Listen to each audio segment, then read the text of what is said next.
पवित्र यज्ञशाला में उपस्थित आर्यवन परिवार के माननीय सदस्यगण, ब्रह्मचारीगण, आज हम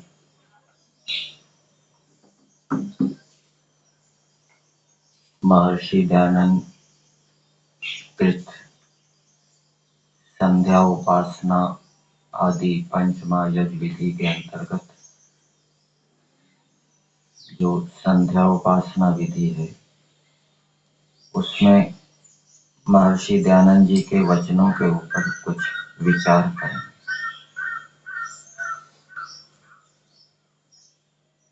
प्रारंभ में दिया है, यह पुस्तक नित्य कर्म विधि का है। इसमें पंच महायज्ञों का विधान है, जिनके ये नाम हैं: ब्रह्म यज्ञ, देव यज्ञ, पितृयज्ञ, भूत यज्ञ और निरी यज्ञ। भूत यज्ञ का दूसरा नाम बलि वैश्वदेव यज्ञ है और निरी यज्ञ का दूसरा नाम अतिथि यज्ञ है। फिर आगे दिया उनके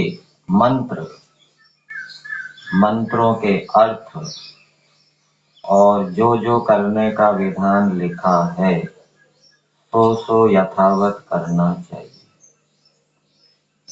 ब्रह्म यज्ञ के भी दो विभाग हैं। एक विभाग है संध्या उपासना और दूसरा विभाग है वेद आदि शास्त्रों का पढ़ना पढ़ाना। तो संध्या उपासना में भी मंत्रों का प्रयोग करते हैं, तो वहां पर भी मंत्रों का अर्थ करना है। बिना अर्थ किए मंत्रों का प्रयोग नहीं करना और अर्थ के ऊपर विचार भी करना है। वेद आदि शास्त्रों को पढ़ते हैं, वेद पाठ करते हैं, वेद स्वाध्याय करते हैं, तो केवल मंत्र नहीं बोलना, अर्थ करते हुए वेद का स्वाध्याय करना। देव यज्ञ है, देव यज्ञ के अंदर भी मंत्र बोले जाते हैं, अग्निहोत्र है, तो केवल मंत्रों को नहीं बोलना, क्या लिखा, मंत्रों का अर्थ भी करना है। पितृयज्ञ, माता पिता आदि की सेवा, वहां तो कोई मंत्र बोला नहीं जाता। भूत यज्ञ, बलि वैश्वदेव यज्ञ, वहां मंत्र बोले जाते हैं, तो उन मंत्रों के साथ उनका अर्थ भी करना है। निरी यज्ञ, अतिथि यज्ञ, तो अतिथि यज्ञ में भी कोई मंत्र तो बोला नहीं जाता, तो ये मंत्रों के अर्थ का संबंध किस किस के साथ होगा? ब्रह्म यज्ञ के साथ होगा, देव यज्ञ के साथ होगा और भूत यज्ञ के साथ होगा। सबके साथ मंत्रों के अर्थ का संबंध नहीं होगा, मंत्रों का संबंध भी नहीं होगा, क्योंकि वहां तो मंत्रों का प्रयोग होता ही नहीं। फिर आगे दिया है, और जो जो करने का विधान लिखा है सो यथावत करना चाहिए। अब जैसे अतिथि यज्ञ है, अतिथि यज्ञ में क्या करने का विधान लिखा है? अतिथि यज्ञ में क्या करना चाहिए? कोई अतिथि आए तो उनसे पूछना चाहिए आप कहाँ से आए, फिर उनको पानी आदि भोजन आदि देना चाहिए, रहने की व्यवस्था करनी चाहिए और फिर शंका समाधान करना चाहिए। शंका समाधान नहीं किया तो वो अतिथि यज्ञ पूरा नहीं होगा। तो ये सारा करने का विधान है, ठीक है। इसी प्रकार से पितृयज्ञ है, पितृयज्ञ के भी दो विभाग है, श्राद्ध और तर्पण। तो श्राद्ध में क्या करना होता है, तर्पण में क्या करना होता है, मतलब कि माता पिता गुरु आचार्यों आदि की श्रद्धा से सेवा करना, श्रद्धा से सेवा करना वो श्राद्ध है, और उनको वस्तुएं आदि प्रदान करके उनको तृप्त रखना, ठीक है ना, वो प्रसन्न रहे, अथवा ऐसे काम करना जिससे कि वो तृप्त रहे, प्रसन्न हो। ये विधान आपको मिलेगा शास्त्रों में। फिर आगे दिया है, एकांत देश में अपने आत्मा, मन और शरीर को शुद्ध और शांत करके, आत्मा को शुद्ध करके, मन को शुद्ध करके और शरीर को शुद्ध करके। आत्मा और मन की शुद्धि एक साथ ही होती है। मन शुद्ध हो गया तो आत्मा भी शुद्ध हो जाएगा। मन राग द्वेष से हट गया तो आत्मा भी क्या है, राग द्वेष से हट जाएगा।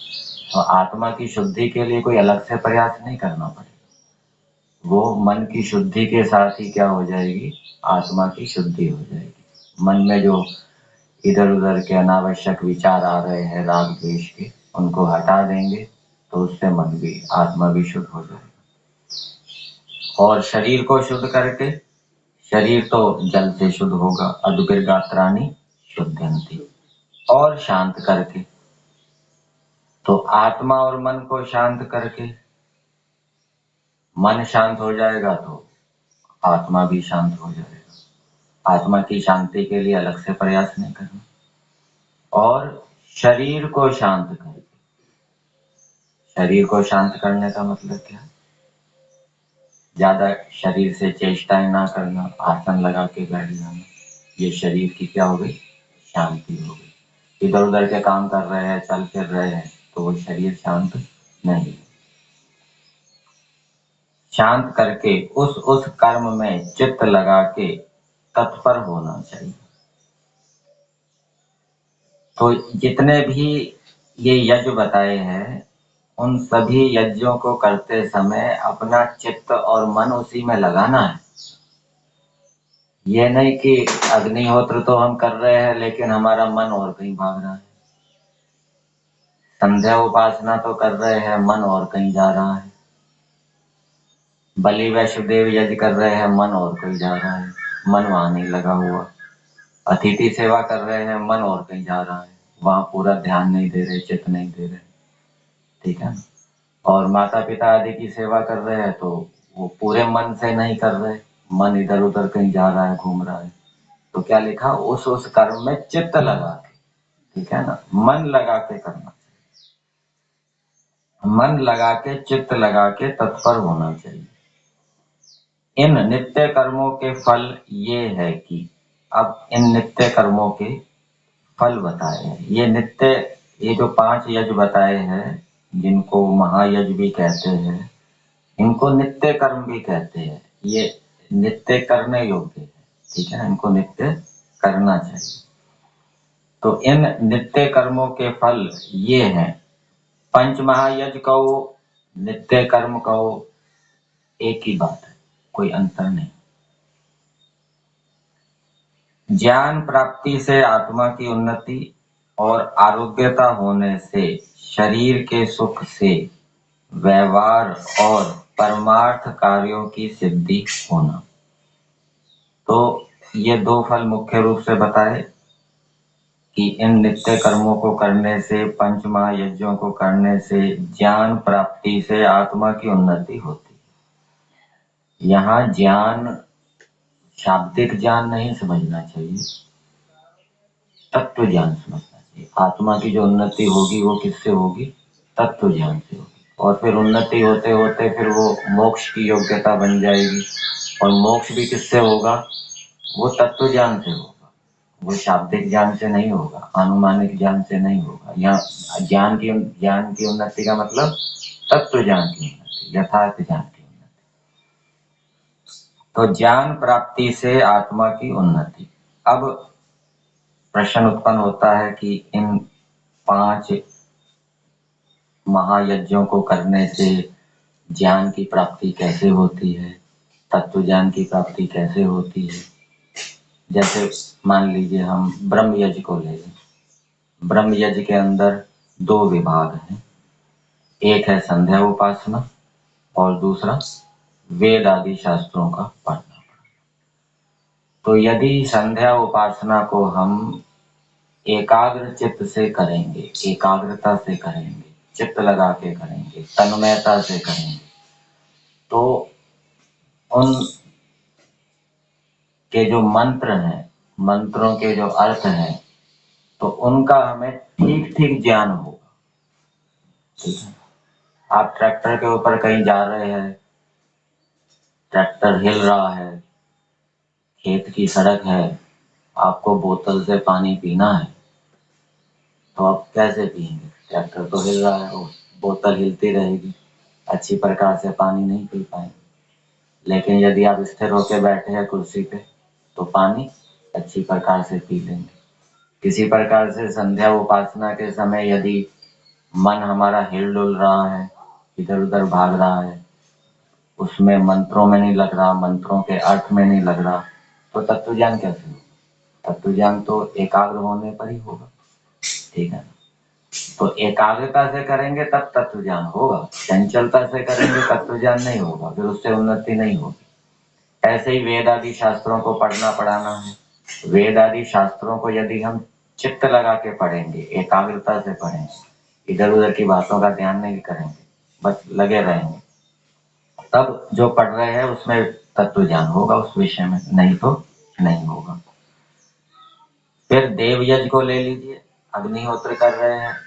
अग्निहोत्र को करते समय हम पहले ईश्वर की स्तुति प्रार्थना उपासना के मंत्र बोलते हैं, फिर यज्ञ के मंत्र बोलते हैं। यदि हम एकाग्रता से कर रहे हैं, मंत्रों का अर्थ भी कर रहे हैं, भावना भी बना रहे हैं, तब तो उन मंत्रों के अर्थ हमें समझ में आएंगे, उनका ज्ञान होगा, नहीं तो नहीं होगा, ठीक है। पितृयज्ञ को ले लीजिए, माता पिता आदि की सेवा कर रहे हैं, तो बड़े गुरु आचार्य हैं उनकी सेवा कर रहे हैं, तो एकाग्रता से कर रहे हैं, तो उनकी चेष्टाओं से भी, क्रियाओं से भी हमें, उनकी वाणी से भी बहुत सी बातें सीखने को मिलेगी, सीखने की प्रवृत्ति उत्पन्न होगी, नई बात को जानने की इच्छा उत्पन्न होगी। और यदि इधर उधर मन लगा हुआ है, सेवा कर रहे हैं, तो उनकी जो अच्छी वाणी है, जो उनकी अच्छी चेष्टा है, उसको हम पकड़ नहीं पाएंगे, ग्रहण नहीं कर पाएंगे कि ये अच्छी बात है, इसको सीखना चाहिए, ठीक है ना, ये ऐसा इन्होंने प्रमाण दिया है, इसको याद रखना चाहिए आदि। बलि वैष्णदेव यज्ञ है, इसमें भी यही घट जाएगा। बलि वैष्णदेव यज्ञ है, एकाग्रता से कर रहे हैं, मंत्रों को बोल रहे हैं, अर्थ भी कर रहे हैं, तो उन अर्थों में जो ज्ञान है वो तत्व ज्ञान के रूप में उत्पन्न होगा एकाग्रता से, ठीक है। फिर अतिथि यज्ञ है। अतिथि यज्ञ में तो ज्ञान की उन्नति होती है, हम शंका समाधान करते हैं, कोई संशय होता है उसको दूर करने के लिए प्रयास करते हैं, तो समाधान मिलता है, तो ज्ञान बढ़ता है, ठीक है ना, वो संशय दूर होते हैं। तो इस प्रकार से इन 5 यज्ञों से आत्मा की उन्नति क्या है? ज्ञान प्राप्ति से होती है। फिर दूसरा फल बताया, आरोग्यता होने से। इन 5 महायज्ञों से आरोग्यता की प्राप्ति होती है। अब आरोग्यता की कैसे प्राप्ति होती है, उसके ऊपर विचार करें। ब्रह्म यज्ञ है, ब्रह्म यज्ञ के भी 2 विभाग है, एक संध्या उपासना और दूसरा वेद आदि शास्त्रों का पढ़ना पढ़ाना। तो यदि हम संध्या उपासना करेंगे, एकाग्रता से करेंगे, तो उससे हमारा मन क्या है? प्रसन्न होगा, शांत होगा, क्लेशों से रहित होगा, ठीक है। योस्मान द्वेष्टियम च वयम दुष्मस्तम वो जम्बे दद्मः, द्वेष भाव दूर होगा, ठीक है, और पाप से प्रवृत्ति हटेगी।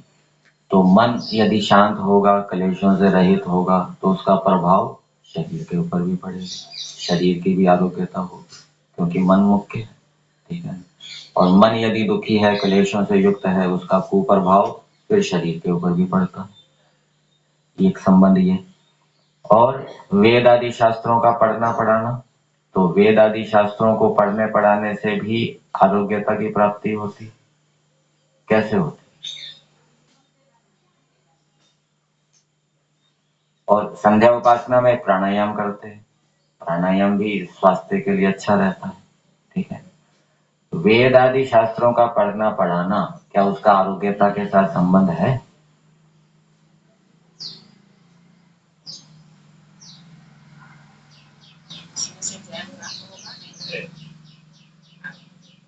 हाँ, उससे ज्ञान विज्ञान प्राप्त होगा, ठीक है ना। आयुर्वेद संबंधी ज्ञान है और भी ज्ञान, व्यवहार संबंधी ज्ञान प्राप्त होगा, तो उसको आचरण में लाएंगे तो उससे आरोग्यता की प्राप्ति हो। और फिर आगे दिया देव यज्ञ, अग्निहोत्र। अग्निहोत्र से भी आरोग्यता की प्राप्ति होती है।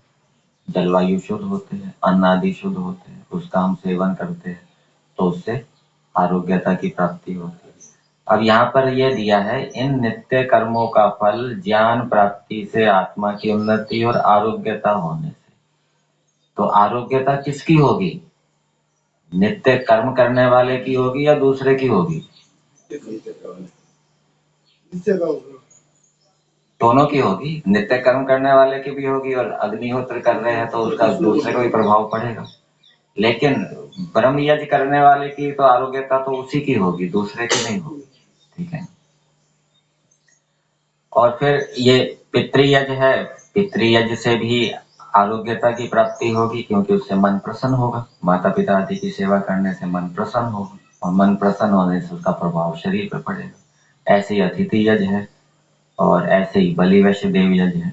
तो ये इनको करने से व्यक्ति न्याय से युक्त होता है, न्याय आचरण करने वाला होता है। और जब न्याय आचरण करता है तो चित्त के अंदर सत्वगुण उभरता है। सत्वगुण फिर प्रसन्नता को देता है और प्रसन्नता होने से फिर शरीर की आरोग्यता होती है। फिर आगे दिया, आरोग्यता से शरीर के सुख से व्यवहार और परमार्थ कार्यों की सिद्धि होना। अब व्यवहार के अंदर हम जितने कार्य करते हैं उन कार्यों की सिद्धि के लिए ज्ञान विज्ञान चाहिए।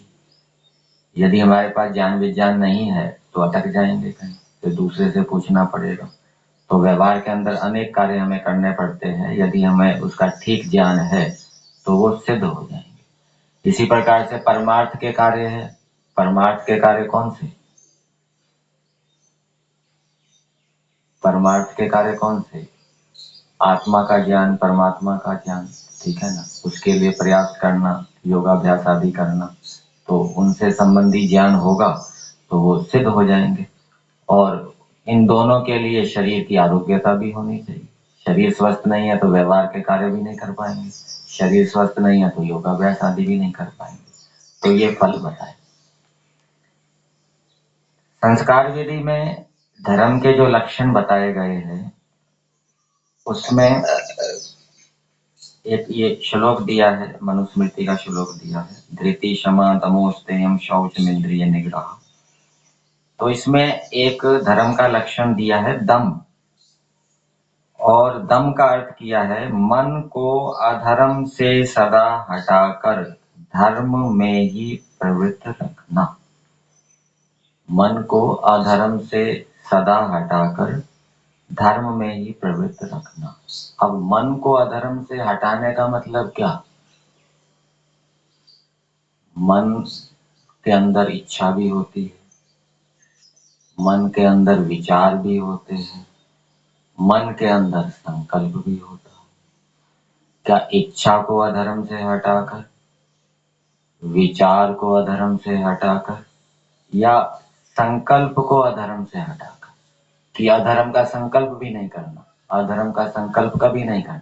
इच्छा कर सकते हैं परंतु संकल्प नहीं करना, विचार कर सकते हैं परंतु संकल्प नहीं करना। अथवा दोनों लें कि इच्छा भी नहीं करनी अधर्म की, विचार तो आ सकता है, चलो विचार आ जाए अधर्म का, लेकिन वो उस विचार से प्रभावित होकर इच्छा नहीं करना। तो महर्षि दयानंद जी के ग्रंथों को जब हम पढ़ते हैं तो सत्यार्थ प्रकाश के तीसरे समोल्लास में अगमर्षण मंत्रों की चर्चा आई है और वहां पर लिखा है कि पश्चात अगमर्षण करें जिससे कि पाप की इच्छा भी उत्पन्न ना हो। ठीक है। तो मन से हम योजना बनाकर संकल्प भी लेते हैं किसी कर्म को, वो समय वो कर्म हो जाता है। ठीक है ना। जब हमने किसी अधर्म को करने की योजना बना ली कि अमुक समय ये करना है, ठीक है ना, तो ये एक संकल्प हो गया, ये कर्म बन गया। परंतु जब तक इच्छा है, हमने योजना नहीं बनाई, संकल्प नहीं लिया, तब तक वो कर्म का रूप धारण नहीं करता। तो महर्षि दयानंद जी क्या लिख रहे हैं, इच्छा भी नहीं करनी, मन के अंदर अधर्म की इच्छा भी नहीं करनी। लेकिन ऐसा मेरे में पढ़ने में नहीं आया कि विचार भी नहीं करना। इच्छा तो लिखा है, इच्छा भी नहीं करनी। विचार आ सकता है अधर्म का, लेकिन उस विचार से प्रभावित होके इच्छा उत्पन्न नहीं करनी, फिर इच्छा से युक्त होकर संकल्प नहीं करना योजनाबद्ध होकर। ठीक है। और यही बात योग दर्शन के अंदर जहाँ अस्तेय की चर्चा आई है, चोरी की, तो वहां पर व्यास मुनि जी लिखते हैं कि दूसरे के पदार्थ को लेने की इच्छा भी नहीं करना। वहां इच्छा की बात आई है, विचार की बात नहीं आई। विचार तो चलो आ सकता है, उसको हटा देंगे, लेकिन उस विचार से प्रभावित होकर इच्छा नहीं करनी। तो क्या लिखा, मन को अधर्म से सदा हटाकर धर्म में ही प्रवृत्त रखना, अर्थात धर्म की ही इच्छा हो और धर्म का ही संकल्प हो। अधर्म की इच्छा ना हो, अधर्म का संकल्प ना हो। धर्म अधर्म का विचार आ सकता है किसी कारण से, लेकिन उसको हटा देना है। ठीक है ना। अब बिल्कुल भी अधर्म का विचार ना है, ऐसा तो बहुत कठिन है। ठीक है ना। तो उसको हटा दें, उससे प्रभावित होकर इच्छा से युक्त और संकल्प से युक्त ना हो। यही था।